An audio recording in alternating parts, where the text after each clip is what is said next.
For the first time in over 2 decades, Israel has deployed tanks to the northern part of the West Bank and Gaza on Sunday. Israeli Prime Minister Benjamin Netanyahu ordered the military to carry out an intensive operation in the region following a series of bus explosions in Tel Aviv Thursday.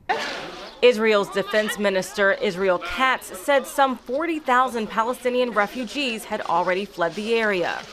The move comes after Israel delayed the release of 620 Palestinian prisoners who were set to be handed over in exchange for the 6 Israeli hostages Hamas released Saturday, part of Phase 1 of the ceasefire agreement that went into effect January 19th.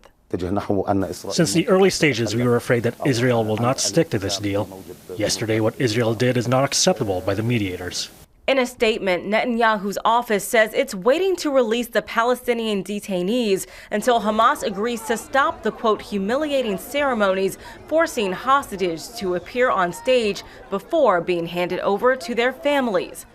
While the ceasefire between Israel and Hamas remains fragile at best, U.S. Special Envoy to the Middle East, Steve Witkoff, says he's confident the two sides will reach Phase 2 of the ceasefire agreement as he spoke of securing the release of Idan Alexander, the last remaining Israeli American being held by Hamas. The Phase 2 negotiation is much about two things. A permanent ceasefire, a cessation of all violence, and in addition to that, the fact that Hamas cannot be allowed to come back into the government.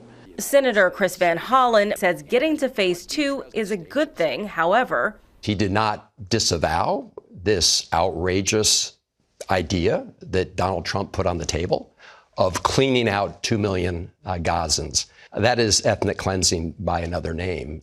Earlier this month, U.S. President Donald Trump floated plans to turn Gaza into a Riviera of the Middle East, effectively driving Palestinians out of Gaza. Human rights groups have warned such a plan could be considered a war crime.